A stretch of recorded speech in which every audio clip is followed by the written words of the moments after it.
Assalamualaikum warahmatullahi wabarakatuh. Sebelumnya perkenalkan, nama saya Johana Rio Fatur Rahman dengan NIM 7101421339. Saya di sini akan mempresentasikan terkait perbandingan penelitian kualitatif dan kuantitatif berdasar demi memenuhi tugas mata kuliah seminar pendidikan administrasi perkantoran. Di sini saya akan membandingkan penelitian kualitatif dan kuantitatif berdasarkan beberapa aspek dari kedua artikel. Yang pertama, aspek judul. Yang kedua, aspek masalah. Yang ketiga, aspek tujuan. Yang keempat, metode pengumpulan data. Yang kelima, metode aspek analisis data. Yang keenam, cara penulisan hasil dan pembahasan. Yang ketujuh, kelebihan. Yang kedelapan, aspek kekurangan. Oke, langsung saja untuk aspek yang pertama dengan pendekatan kuantitatif, yaitu judulnya adalah pengaruh keterampilan dan fasilitas terhadap kinerja pegawai pada kantor Badan Kepegawaian Pemberdayaan Sumber Daya Manusia di Kabupaten Majene. Untuk pendekatan kualitatif, judulnya yaitu Evaluasi Layanan Kepegawaian pada Aplikasi e-Master untuk Tenaga Kependidikan. Untuk masalah yang dihadapi pada pendekatan kuantitatif, yang pertama yaitu jurnal ini membahas masalah terkait kinerja pegawai di kantor Badan Kepegawaian dan Pemberdayaan Sumber Daya Manusia Kabupaten Majene, yang mencakup faktor keterampilan dan fasilitas kerja yang berpengaruh terhadap kinerja pegawai. Ditentukan bahwa masih ada kesenjangan antara target dan realisasi kerja, serta penggunaan alat kerja yang belum optimal, seperti sistem komputerisasi dalam administrasi pergaulan. Sedangkan pada pendekatan kualitatif, masalah yang dihadapi yaitu yang pertama, kecukupan layanan yang diberikan oleh aplikasi SPM Master termasuk akses pemantauan status usulan yang terbatas hanya untuk fasilitator. Yang kedua, kesulitan yang dihadapi oleh guru dan tenaga pendidikan dalam pengumpulan bukti fisik kegiatan setiap bulan, terutama untuk kegiatan yang tidak terhitung secara kuantitatif. Yang ketiga, kendala dalam sosialisasi perubahan menu baru pada seluruh ASN dan kemampuan teknologi yang kurang pada pegawai berusia lanjut. Yang keempat, masalah pengumpulan berkas atau hard copy yang menyebabkan keterlambatan usulan dan pengeluaran biaya yang lebih besar. Selanjutnya, pada aspek tujuan, Pak, ada pendekatan kuantitatif. Tujuan tujuannya Tujuan dalam jurnal ini adalah untuk menganalisis pengaruh keterampilan dan fasilitas kerja terhadap kinerja pegawai di kantor Badan Kepegawaian dan Pemberdayaan Sumber Daya Manusia Kabupaten Manije. Penelitian ini bertujuan untuk mengidentifikasi faktor-faktor yang mempengaruhi kinerja pegawai dan menemukan kesenjangan antara target dan realisasi kerja. Lalu, pada pendekatan kualitatif, tujuan penelitian dalam jurnal ini adalah untuk mengevaluasi layanan kepegawaian pada aplikasi e-Master, khususnya dalam konteks tenaga kependidikan di cabang Dinas Pendidikan Provinsi Jawa Timur, wilayah Sidoarjo, Kota Surabaya. Penelitian ini bertujuan untuk menggambarkan secara sistematis fakta-fakta yang terkait dengan pengoperasian aplikasi e-Master dan tantangan yang dihadapi dalam proses pengusulan layanan pegawai. Selanjutnya, pada aspek metode pengumpulan data, pada pendekatan kuantitatif, metode pengumpulan data yang digunakan adalah dengan menggunakan kuesioner yang disebarkan pada seluruh pegawai di kantor Badan Kepegawaian dan Pemberdayaan Sumber Daya Manusia Kabupaten Manije yang berjumlah 50 orang. Data yang diperoleh tersebut kemudian dianalisis menggunakan SPSS. Sedangkan pada pendekatan kualitatif, metode pengumpulan data yang digunakan yang pertama yaitu wawancara, dengan melakukan percakapan dengan informan untuk mendapatkan informasi yang relevan. Yang kedua yaitu observasi, yaitu mengamati secara langsung aktivitas tenaga kependidikan saat mengoperasikan aplikasi eMaster. Yang ketiga, studi dokumen, yaitu dengan mengumpulkan data dari dokumen tertulis yang berkaitan dengan usulan kepegawaian dari aplikasi eMaster.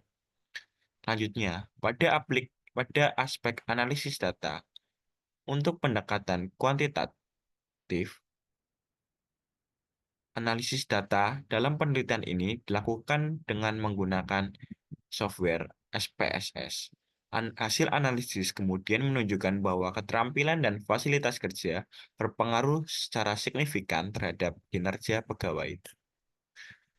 Sedangkan pada penelitian kualitatif, analisis data yang digunakan yaitu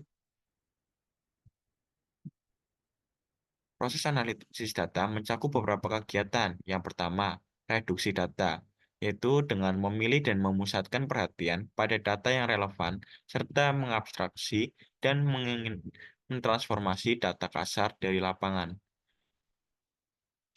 Yang kedua, yaitu penyajian data, yaitu menyusun informasi dalam bentuk teks, naratif, tabel, dan kutipan.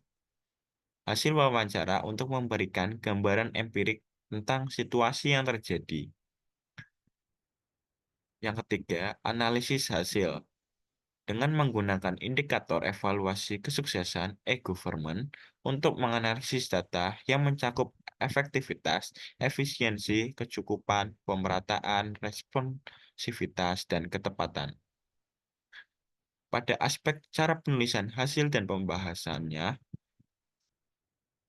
pada pendekatan kuantitatif, hasil pembahasan dalam jurnal ini disusun dengan menjelaskan pengaruh keterampilan dan fasilitas kerja terhadap kinerja pegawai secara terperinci. Setiap variabel dianalisis secara statistik untuk menunjukkan hubungan signifikan dan positif. Sedangkan pada pendekatan kualitatif, cara penulisan hasil pembahasan dalam jurnal ini dilakukan dengan menyusun informasi yang diperoleh dari penelitian dalam bentuk naratif, tabel, dan kutipan hasil wawancara. Penyajian data bertujuan untuk memberikan gambaran secara empirik tentang situasi yang terjadi dan memudahkan penarikan kesimpulan serta pengambilan tindakan. Hasil dan pembahasan harus didukung oleh data yang memadai dan menjawab pertanyaan atau hipotesis yang diajukan di bagian pendahuluan. Selanjutnya, pada aspek kelebihan. Pada pendekatan kuantitatif, kelebihan dari penelitian ini antara lain, yang pertama, analisis yang komprehensif, yaitu penelitian ini memberikan analisis mendalam mengenai pengaruh keterampilan dan fasilitas kerja terhadap kinerja pegawai yang dapat membantu instansi dalam memahami faktor-faktor yang mempengaruhi kinerja. Yang kedua, penggunaan metode kuantitatif. Dengan menggunakan metode kuantitatif dan analisis statistik melalui aplikasi SPSS, hasil penelitian menjadi lebih objektif dan dapat diandalkan. Yang ketiga, relevansi praktis, yaitu temuan penelitian ini relevan untuk mengambilan putusan di instansi terkait, terutama dalam upaya meningkatkan kinerja pegawai melalui peningkatan keterampilan dan fasilitas kerja. Sedangkan pada pendekatan kualitatif, kelebihan jurnal ini antara lain pendekatan kualitatif yang mendalam. Yang pertama, pendekatan kualitatif yang mendalam. Jurnal ini menggunakan metode analisis kualitatif yang memungkinkan peneliti untuk menggali informasi secara mendalam mengenai pengalaman penggunaan aplikasi eMaster sehingga memberikan wawasan yang lebih komprehensif tentang permasalahan yang dihadapi. Yang kedua, evaluasi yang sistematis. Yaitu penelitian ini menyajikan evaluasi yang sistematis terhadap pelayanan kepegawaian. melalui aplikasi eMaster dengan mempertimbangkan berbagai indikator seperti efektivitas, efisiensi, dan responsivitas. Yang ketiga, penggunaan berbagai metode pengumpulan data, yaitu jurnal ini menggabungkan wawancara, observasi, dan studi dokumen yang memberikan data yang lebih kaya dan lebih beragam untuk analisis. Yang keempat, relevansi dengan kebijakan publik. Penelitian ini relevan dengan upaya pemerintah dalam meningkatkan pelayanan publik melalui teknologi informasi yang merupakan isu penting di era digital saat ini. Yang kelima, identifikasi masalah yang jelas. Jurnal ini berhasil mengidentifikasi berbagai masalah yang dihadapi oleh pengguna aplikasi, seperti kendala dalam sosialisasi dan pengumpulan berkas, yang dapat menjadi dasar untuk perbaikan lebih lanjut. Lalu pada aspek kekurangan, pada pendekatan kuantitatif, kekurangan dari penelitian ini antara lain sampel yang terbatas. Penelitian ini hanya melibatkan 50 pegawai dari satu instansi, sehingga hasilnya mungkin tidak dapat digeneralisasi untuk seluruh pegawai di berbagai instansi atau daerah lain. Yang kedua, metode pengumpulan data. Penggunaan kuesioner sebagai satu-satunya metode pengumpulan data dapat mengakibatkan bias, tergantung pada pemahaman dan kejujuran responden dalam menjawab. Yang ketiga, faktor lain yang tidak diteliti, yaitu penelitian ini hanya fokus pada keterampilan dan fasilitas kerja, sementara faktor lain yang mungkin mempengaruhi kinerja pegawai seperti motivasi, kepemimpinan, dan budaya organisasi tidak dianalisis. Yang keempat, analisis yang terbatas. Meskipun menggunakan aplikasi SPSS, analisis yang dilakukan mungkin tidak cukup mendalam untuk menggali hubungan yang lebih kompleks antara variabel-variabel yang ada. Sedangkan pada pendekatan kualitatif, kekurangan jurnal ini antara lain adalah yang pertama, keterbatasan sampel.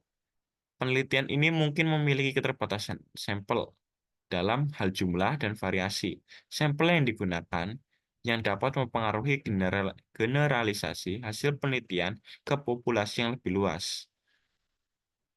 Yang kedua, ketergantungan pada data subjektif, yaitu penggunaan wawancara sebagai metode pengumpulan data dapat menghasilkan informasi yang subjektif, tergantung pada persepsi dan pengalaman individu yang diwawancarai.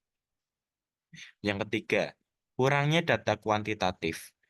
Jurnal ini lebih fokus pada analisis kualitatif, sehingga kurang memberikan data kuantitatif yang dapat mendukung temuan dan memberikan gambaran yang lebih jelas tentang efektivitas aplikasi eMaster. Yang keempat, tidak ada rekomendasi praktis. Meskipun jurnal ini mengidentifikasi berbagai masalah, kurangnya rekomendasi praktis yang jelas untuk perbaikan aplikasi eMaster dapat mengurangi nilai aplikatif dari penelitian ini. Yang kelima, keterbatasan dalam analisis hasil mungkin tidak cukup mendalam dalam menjelaskan hubungan antara variabel yang diteliti dan dampaknya terhadap pelayanan kepegawaian. Itulah eh, penjelasan terkait perbandingan penelitian kualitatif dan kuantitatif. Selanjutnya saya akan menjelaskan terkait esai saya terkait definisi masing-masing pendekatan, kapan dan mengapa pendekatan lebih sesuai daripada yang lain, dan contoh kasus di mana kedua pendekatan dapat digunakan untuk menjawab pertanyaan penelitian yang sama.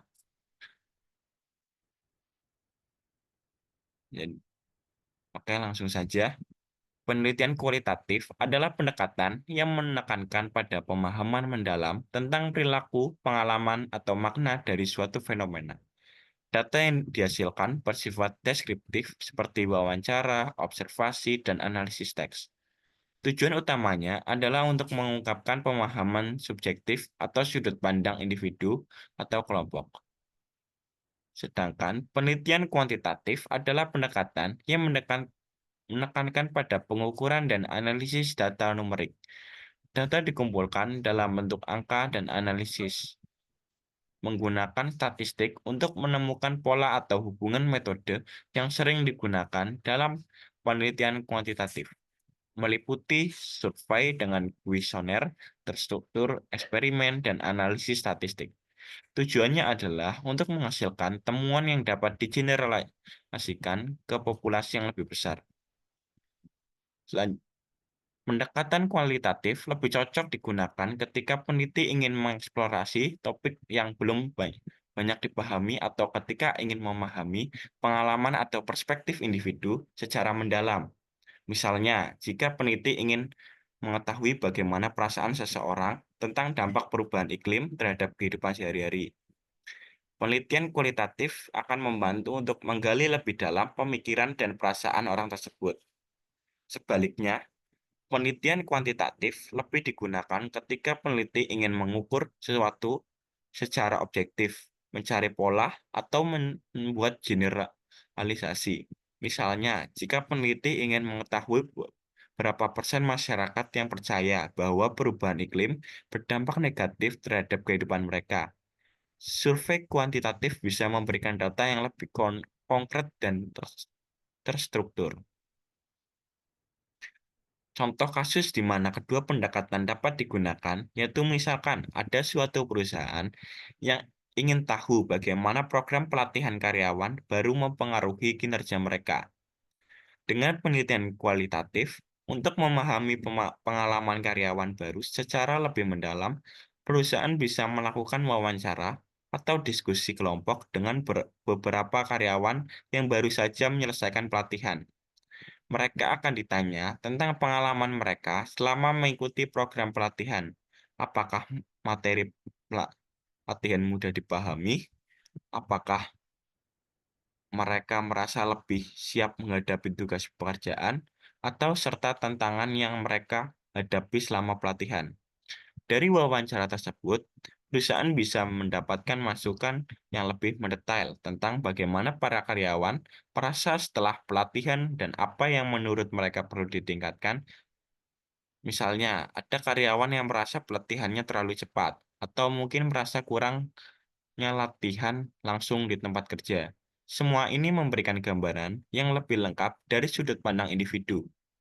Di sisi lain, pendekatan kuantitatif bisa digunakan dengan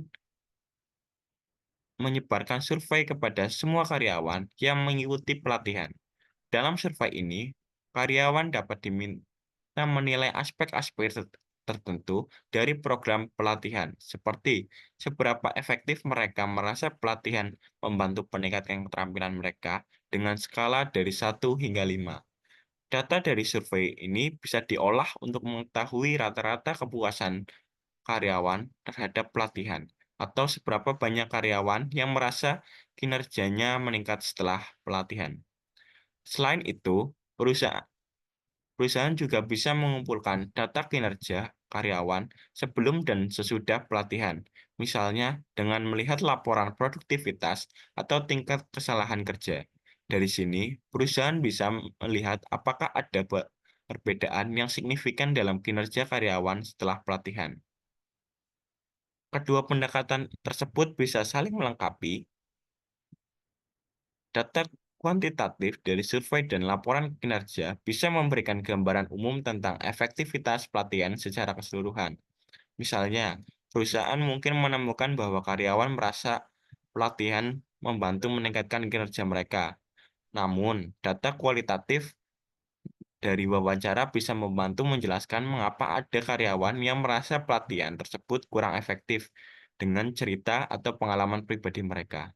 Jadi, dengan menggabungkan pendekatan kualitatif dan kuantitatif, perusahaan tidak hanya mendapatkan data numerik, tetapi juga pemahaman yang lebih mendalam tentang bagaimana karyawan baru merasakan manfaat dari program pelatihan. Hasil tersebut bisa digunakan untuk memperbaiki pelatihan ke depannya. Itulah presentasi dari saya terkait pemenuhan tugas mata kuliah Seminar Pendidikan Administrasi Perkantoran. Jika ada salah-salah kata saya mohon maaf. Wa wabillahi taufik walhidayah. Wassalamualaikum warahmatullahi wabarakatuh.